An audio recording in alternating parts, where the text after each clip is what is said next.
casei, com 19 anos, 18 para 19 anos eu separei. E aí o meu maior receio era voltar para casa da minha avó. E aí eu falei, não quero. Fui morar sozinha, comecei a trabalhar num consórcio lá em Belo Horizonte e conheci uma pessoa no consórcio. Começamos a namorar, com 8 meses namorando, engravidei. Primeiro uma gravidez tubária, e aí eu tive que fazer cesárea com 18 para 19 anos. Fiz uma cesárea, depois engravidei de novo. Quando eu contei pra ele que eu estava grávida, toda feliz da vida, porque eu imaginava o quê? Eu não posso ficar sozinha. Eu não tenho condição de ficar sozinha. Então eu precisava não voltar para a situação que eu fui retirada. E aí ele chegou e falou comigo, ou a gravidez. E aí então, dali, ele já foi embora da minha vida, e aí eu descobri que ele era casado em Juiz de Fora com 2 filhos. E ele ficava falando que no final de semana ele tinha que ir pra Juiz de Fora porque o consórcio mandava ele pra lá. E aí eu entrei numa depressão muito profunda, fiquei internada, tentei suicídio e falei não. E graças a Deus que Deus botou anjos na minha vida e falou assim, você precisa lembrar que você tá gerando uma pessoa. E essa pessoa vai passar pela mesma coisa que você passou? Então foi onde eu tive forças. E fui embora pro Rio, porque minha família adotiva é de lá. E aí eu fui pra Angra e falei, não, vou ficar lá, porque lá eu tenho pelo menos alguém perto e consigo gerar essa criança. Fui com o Iago pra lá com 4 meses de gestação e foi tudo maravilhoso. Conheci o pai da minha filha Yasmin, e aí ele era fazendeiro e ele me ajudou muito. Ele falou, não preocupa que seu filho vai ter pai. E eu repetindo de novo o medo de ficar sozinha. Hoje, quando a própria Renata falou assim, nossa, tem coragem de viajar sozinha, faço com isso com maior tesão. Ficar sozinha comigo é importante, porque foi um processo pra mim, aprender a ficar comigo mesma. E aí, então, eu conheci o Rogério, que é o pai da minha filha Yasmin, um amor de pessoa, um coração gigante, mas era um fazendeiro. Infelizmente, a bebida tomava conta da vida dele, família. Vocês devem perceber como que é a vida de fazenda, não é fácil. E eu já estava numa fase da minha vida de quê? Desde 14 anos eu trabalhava com direito. Então, eu já procurei faculdade, já fui fazer direito, e a nossa cultura começou a distanciar muito. Porque eu precisava estar no trabalho e ele estava em outro trabalho. E aí a gente começou com muitos problemas em casa, Yasmin nasceu, Yasmin foi uma gestação com DIU, e eu engravidei com ela com DIU, tive que fazer cerclagem, foi muito conturbadora, quase que eu a perdi. E aí eu tive a Yasmin com muito custo, e a gente conseguiu fazer até os 3 anos ela ficar bem, porque a saúde dela era bem debilitada com os medicamentos por causa do DIU para não abortar. Então até 3 anos ela foi uma menininha de dar muito trabalho, muito trabalho. E aí então com 3 anos ela já estava, Iago com 4 anos e pouquinho, e aí eu falei, não consigo mais conviver nesse relacionamento, porque é doído, né? Você vê seus filhos ali, você está trabalhando, e seus filhos em casa, e a pessoa não dá atenção, e é babá, aquela confusão. E aí eu falei assim, não, eu preciso conseguir ser alguém, preciso conseguir realmente ter uma profissão. Eu não posso ter uma profissão de mãe na minha vida. Para eu ter a profissão, eu tenho que ser mãe depois. E aí eu resolvi então dar um checkmate mesmo. E depois de uma briga muito forte, eu acordei no hospital, e do hospital eu falei, eu não volto mais para casa.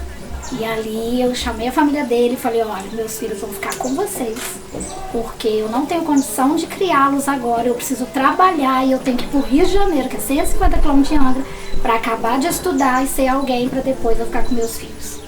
E assim eu fiz por 2 anos.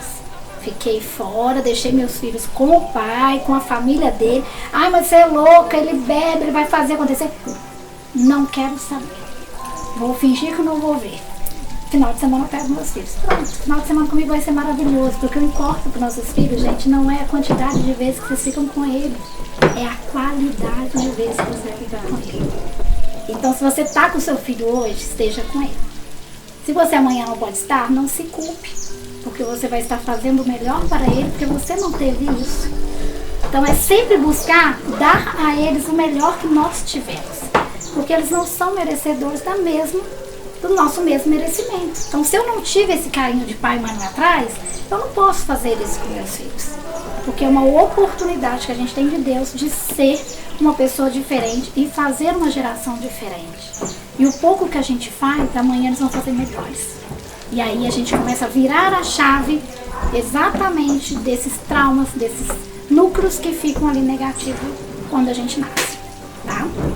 E aí eu tive então todos dois, crescer com 2 anos eu trabalhando, formei, fui ter meu escritório, crianças, fui ter meu escritório em Angra e comecei a trabalhar muito e aí sim trouxe meus filhos para morar comigo, falei agora vocês vão ter tudo que vocês merecem que eu não podia dar.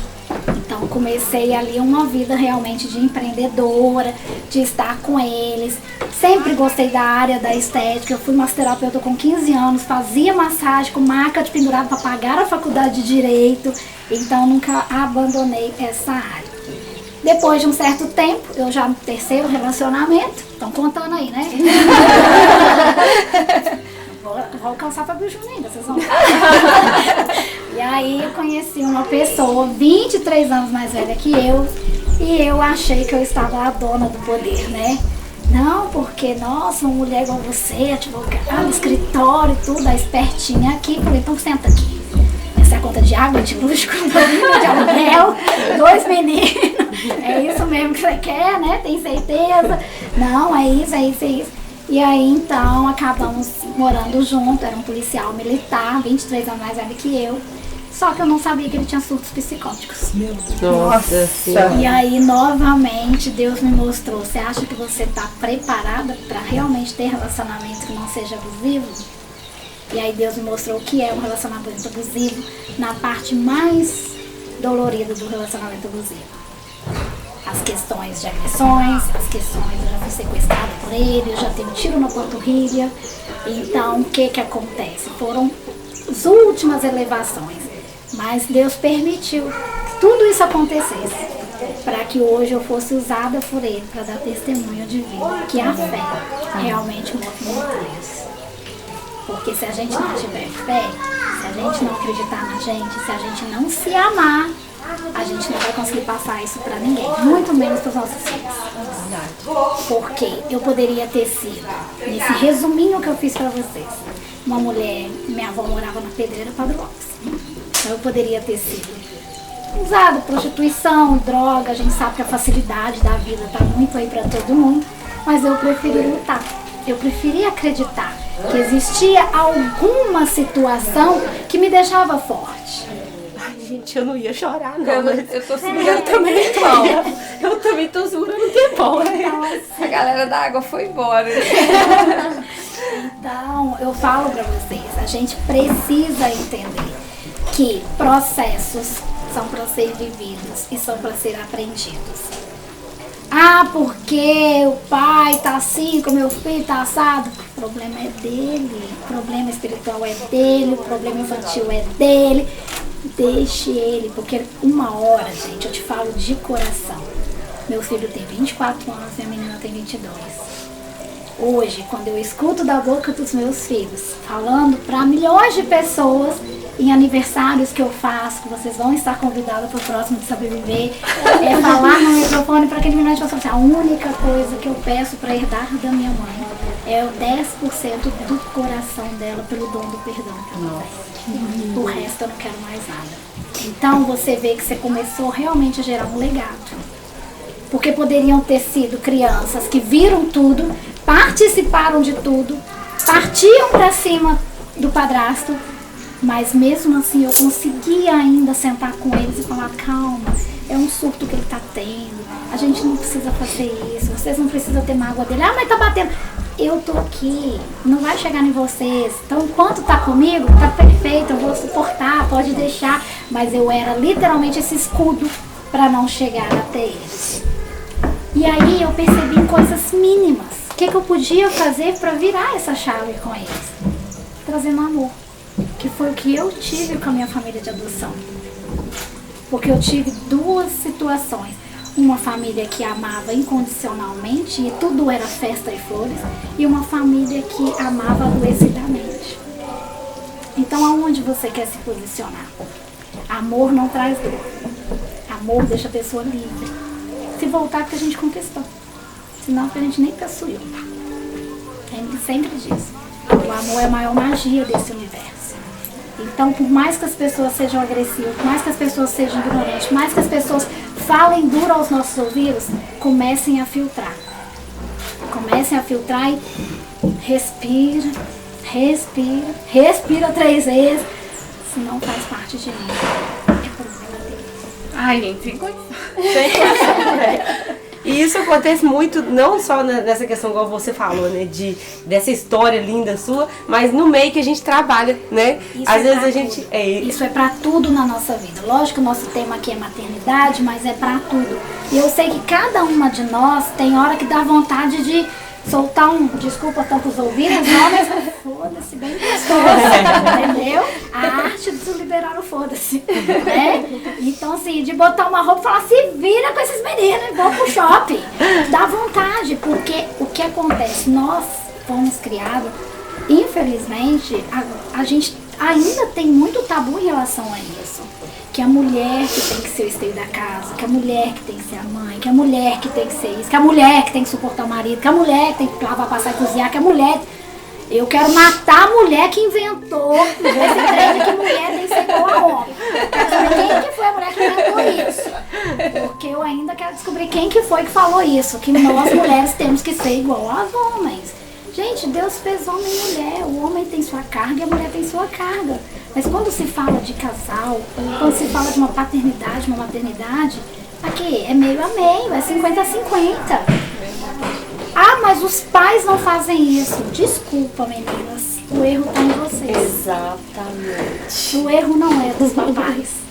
O erro é de nós, mamães, de não acreditarmos, de não entregarmos, de não confiarmos. Mas ele não vai dar banho, ele não vai deixar meu filho sem comer, ele não vai... Não vai morrer. E vou te falar, ele vai dar chocolate, bombom, fandango, chips, e ele vai falar que gosta mais do pai do que de você. Entendeu? É verdade. Então, nós é que somos errados. Nós é que estamos errados. Temos que começar a entender isso. E começar a se colocar mesmo num papel de que, opa, eu estou fazendo errado.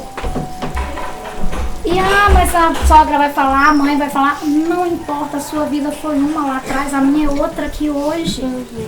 E amanhã deles vão ser outra, porque amanhã, gente, todos os filhos de vocês e meus, todos vão crescer, todos vão seguir um caminho. E nós só vamos ser parte da história deles. Não, mãe, eu te amo pro resto da minha vida, não vou deixar nunca você em lugar nenhum. É só assim, ó. Olha só, gente, minha mãe acabou de chegar de viagem hoje, já tá com mala pronta pra ir pra outro lugar, eu não vejo ela em casa. Galera, churrasco tá liberado. É por aí, entendeu? Então vocês precisam entender isso.